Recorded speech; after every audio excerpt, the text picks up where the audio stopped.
Citrus greening takes a toll on local farmers by Emma Taylor and Will. Sure. My name's Ben Albritton. I'm a fourth generation citrus grower from West Central Florida.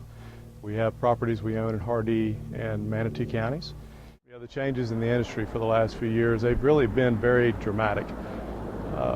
Citrus greening showed up in the middle of the last decade, and since then, over probably the last 10 years or so, has ravaged this industry. I was looking at some production numbers the other day just to give you a snapshot of what I've observed in this industry. There's a direct correlation between statewide productivity and the health of the industry, and really that makes sense, right? If our trees are healthy and weather's been good, then our productivity should be good. So 12 or 13 years ago, the industry as a whole, statewide, picked about just north of 240 million boxes of oranges.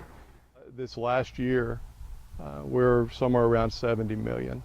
So if you think about that kind of drop, what I've observed is an industry that has been ravaged by citrus greening. But ultimately, we've had to learn to adapt. What greening does is if you look at a tree here, you have the part above ground, and then the rootstock, of course, is below ground with a root system, and they're budded just above the soil. So you have actually two types of trees growing here. Here in the industry, the expectation is, unless there's, you can maybe see around here, but some of these little guys, these little trees that we put in here in the last few months, they probably do not have greening in them. But you look at these trees here, and I can show you some symptoms as we zoom in at some point on the tree themselves. But you look at these trees, you look at the trees across the way, the trees within this county, this region, and effectively statewide, I would say 95–98% of the trees have citrus greening. Actually, this is the perfect scenario to be able to show you what citrus greening does inside the plant. You can see there's some yellow up there. Well, it's not symmetrical, right? So one of the classic symptoms of citrus greening in a citrus tree is that you have yellowing of the leaves, and it's not symmetrical. It's helped us realize a couple of things. First of all, how blessed we were to grow without greening.